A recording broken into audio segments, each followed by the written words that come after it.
College Bowl Podcast. Today, me and Nick here to 2023 preview and prediction for the NC State Wolfpack. Look at this coaching staff. Dave Doran, been around over a decade now. He enters his 11th season.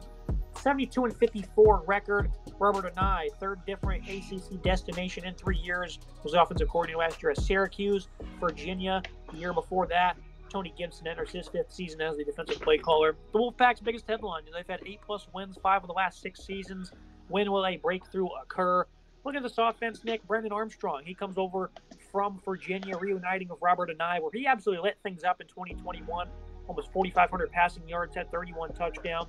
This is certainly a very talented player who had an awful season for Virginia in 2022, 55% comp rate, 7 touchdowns, 12 picks. But in 2021, he was electric, showcased good arm strength, the ability to stretch the field. He threw with complete heat across the middle. He has some really good speed as a runner also. This is a pretty talented player for being 6'2", 210. He was my breakout player for 2021, and he completely exceeded expectations by a long shot. But when you look at what they have around him, it's not all that great. You look at wide receiver Keon Lassane, 5'11", 190. He's a pretty talented ball player. He's going to see an improved workload. Porter Rooks, a player that's expected to get on the field more this past season as a slot option. Didn't see the field that much. Anthony Smith has some good speed. A solid tight end duo in Kevin Conception and Clemson transfer Dakari Collins is also there.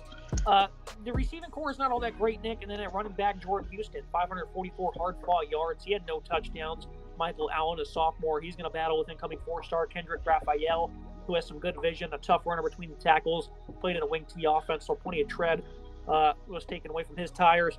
And the offensive line was a big reason why they struggled to run the ball so much last year, Nick.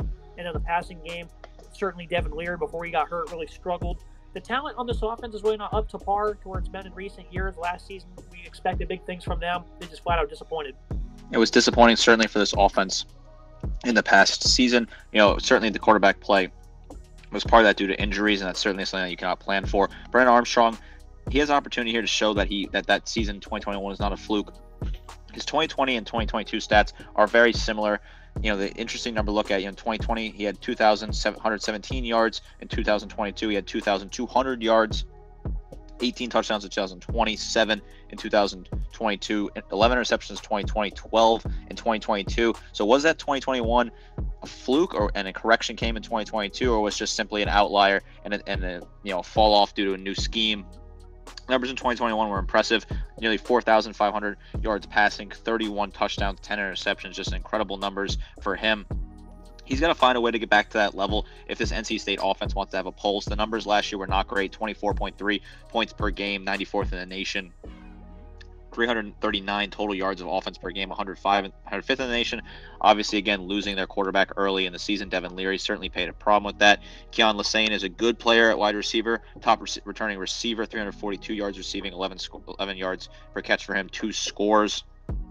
Outside of that, the depth is going to be challenged. There's not a whole lot of talent here. Porter Rooks, I do like him. He had limited catches, 151 yards last season. Michael Allen, another guy with limited catches. He only played 7 games. He had 100 yards receiving and a score for him. So certainly going to have to find a way to get these wide receivers the ball. There is some talent here, but I think it's very underused, and I have to find a way to get these guys to produce. I was alluding to a solid tight end duo in Kevin Conception and Trent Penix. Forgot to mention his name there. But overall, this does not have a lot of returning production. 3.3 yards per carry for this running game. We've seen it week 1. Demi Sumo, he ends up transferring out to, I believe, Kentucky. This is a player who really had to help carry them. Also hit some hard-fought yards. Week 1 against Eastern Carolina, they were not good one bit. They were not good at all this year running the football. They only had 2 games of 200-plus yards. One of them was against Boston College. Another one against Charleston Southern. That was only 217. So flat out abysmal running game. You've seen that against Clemson, a big game for this program. 34 yards on 21 attempts. So they really need to get back to the bread and butter of running the football.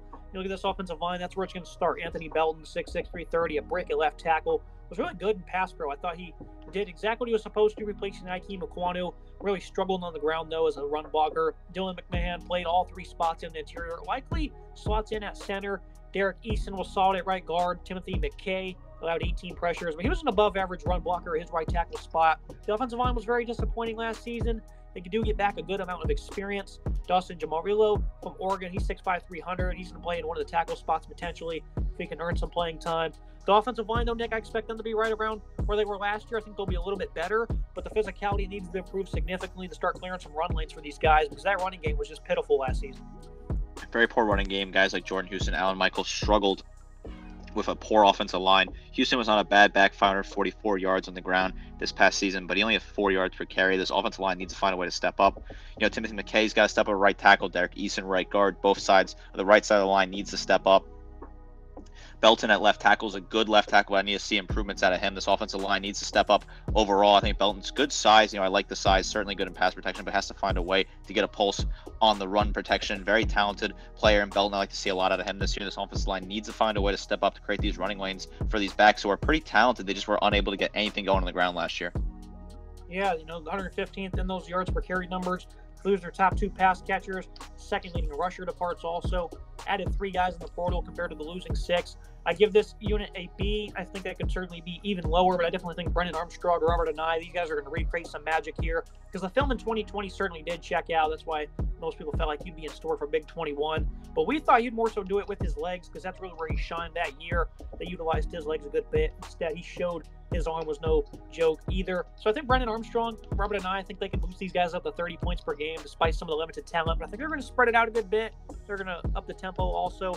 The running game, I'm not really sure, but I do think the offensive line will see some slight improvement. So a B for me, even though on paper we wouldn't really see that as a suggestion.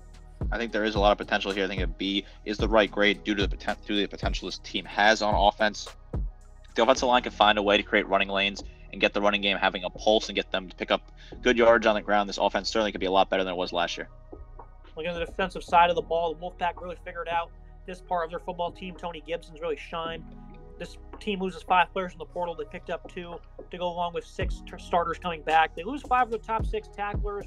The defense was stout. They didn't allow many big plays. They were really sturdy versus the run. 26 in FBS and opponent completion rating. I think they were first in that category the year prior.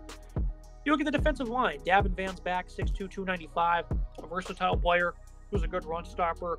Was quite respectable as a pass rusher. Savion Jackson was also really good against the run. CJ Clark, 6'3", 300. He wasn't all that good, but his size and the upside allows him to be a really strong nose. Noah Potter, 6'6", 270, was at Ohio State and Cincinnati previously. He transfers in to beef up the depth a little bit more. The defensive line wasn't as dominant as expected, but they're still an incredibly tough unit. And then you look at who backs them up. It was 3-3-5, led by Peyton Wilson, a long-framed athletic player. Does a good job of shooting gaps and timing up blitzes. A very strong leader, physical tackler. He has had great production in his career. He's played pretty well in coverage, has a solid range also.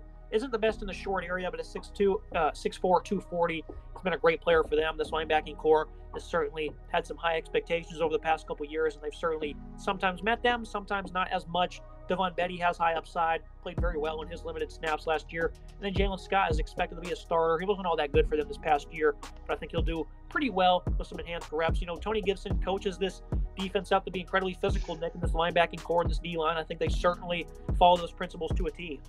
There are some solid pieces on this front seven. Certainly Peyton Wilson, good player. 82 total tackles, 12.5 tackles for loss, 4.5 sacks for him. Good linebacker. I like the production of him. Devin Van.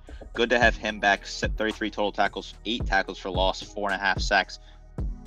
Wilson and Van tied for the team lead in sacks with 4.5 each. Good numbers from them. Outside of Drake Thomas, who does not return, he had 7.5. Jalen Scott, good player, 20 total tackles for him. Clark, 18, 3.5 tackles for loss, 3 sacks for him. Savion Jackson, 3 tackles for loss. Devin Betty, 12 tackles total, 1 tackles for loss. Jackson at 15 total tackles. There are some good numbers here. I think these are a solid group in this front seven. There is a lot of talent here potentially. Wilson, I like returning him. He's got a lot of production potential. He had 8 tackles for loss, or 12.5 tackles for loss. Sorry, he can get definitely close to 15 this year. Very talented front seven for sure. And the run defense is kind of having the same numbers the offense had, which is obviously not good one bit, at least for the offense. With the defense, they only allowed 200-plus yards one time. That was 206 to Florida State. Wake Forest had 17 yards on 25 carries. Virginia Tech 50 on 26 tries. I mean, they just absolutely ate up these opposing run offenses, Nick. Clemson only had 145 on nearly 40 touches. I mean, again, the Noles, they didn't really do much against them. North Carolina really struggled. This run defense was flat out elite. Watching that bowl game against Maryland, 41 carries for 76 yards, 3.3 yards per carry allowed. This run defense was flat out elite, and that's going to be the bread and butter heading into this year. Red zone was certainly an issue, and they only forced 3 fumbles, but overall this is a phenomenal front six, one of the best ones in the conference. I do think this is a very talented front six. There's a lot of talent here. These guys are good. I said front seven, I meant front six. This is a very talented unit. A lot of good production after the quarterback. They're able to force fumbles. They're good in coverage as well. I like this group a lot. Looking at the secondary, Aiden White was one of the nation's best players a season ago. He's going to be one of America's best returning corners. Veteran Saheem Battle is quite solid on the other side also. Armor Kennedy was a strong slot corner for Old Dominion this past year. He's going to slot in there. Some big shoes to fill. Tyler Baker-Williams departs, so Kennedy's going to have to really safety Cyrus Fagan, Jakeem Harris, they're very quality safeties. Same could be said about Devin Boykins. Didn't expect much regression from the secondary. They'll likely have a fall-off in playmaking, though, following a 19 interception season. And this secondary certainly didn't progress the way I thought they would after a big-time year in 2021. But at the same time, those were some heavy expectations to try and hold up to, and I don't think they disappointed by any means. They certainly have the talent and depth. The playmaking also only allowed 2,900 yards, which is certainly a bit of an uptick with the 57% completion rate. That was also up. That was also one of the best marks in college football, though. They had 15 picks in 2021 also, and then, in 2020 they had 10. So this secondary, certainly their ball hawking, kind of like Cincinnati and Luke Fickell, they're always at the top of college football in interceptions. I think NC State will see some regression in the playmaking area, but in terms of yards and allowing opposing offenses to generate explosive plays, I don't think you'll see it. This is a good secondary. There's a lot of decent DBs in this unit. I like the production coming out of there. It could be a little bit of a regression, but overall, I think it's a very talented unit. Overall, I'm going to give them an A- because I certainly feel like they could have been better against the pass. 11th against the run, that really checks out. Not many flaws with this defense, but in terms of superstars on the defensive line, they don't exactly have it. Some of those guys like Van and Clark really should have broke out last year, and they didn't. Obviously, Drake Thomas was just 19 tackle for loss, 15 for Isaiah Moore. That production is going to be awful to try and find elsewhere. It's going to be hard for them to do so. Thomas also led the team with 7.5 sacks. So the linebacking core, we expected them to be the nation's best. I thought they were coming into the year, and I think they certainly, from a production standpoint, did that. But it did not allow any of these guys up front to kind of break out, and that's where the A- is going to stem from. I agree. Losing production, Drake Thomas is tough. Overall, losing production, they do. Tough. Red zone is an issue. Certainly got to find a way to stop in the red zone. This is a good team. 19.2 points per game, giving up 11th in the nation is a good number. This defense had good production. They just found ways to lose games. The offense is struggling. This defense has some good players. Yes, I'm a little concerned about production, certainly in the sacks department, but I think there is room to grow here. This defense could certainly live up to expectations and grow. The offense gets a boost with Robert and I reuniting with Brendan Armstrong as we move to the schedule preview and prediction. The receiving group loses some good players, and depth is certainly iffy, but the offensive line is notable experience. They were awful in terms of running the ball and generating physicality up front. I think you'll see an uptick there. The defense still retains some familiar faces. The secondary should continue to be a strong point, while the front six has some really good football players with some respectable depth. The biggest problem with this football team, Nick, like I said at the top of the show, is that they've just not had this breakthrough. Numerous times I've been waiting for it with Dave Doran and this football team, and they still end up having really successful football seasons for being kind of a mid-major here in the ACC. But they've not broken out. They've not made a conference championship. They did beat Clemson 2 years ago, but that's really the only signature win. It's really not even that signature considering that was a down year for Dabo and co.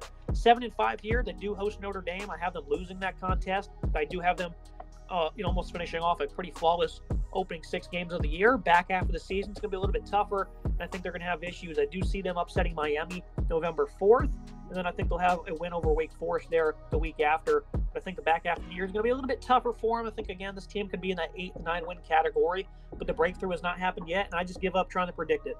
I certainly think 8 to 9 wins is possible. 7-5 conservative pick, certainly. Last year we were high on this team. We had them potentially as a playoff sleeper. Could find their way into the playoff. We both picked them to go to the playoff. Just disappointed. Injuries really tore this team apart, and they looked weak early on. They got to find a way to get this offense cooking early on. Defense needs to be stable. Hosting Notre Dame's a good test early in the season. Outside of that, the first 6 games are pretty easy. That back half of the schedule is tough. At Duke, very difficult. Clemson, very difficult. Virginia Tech could be a tough game on the road. North Carolina at Wake, hosting Miami, all very tough games there. This is a good team, good coaching. Dave Doran is a very good coach, good leader. He knows what he's doing. This team has potential to find a way here.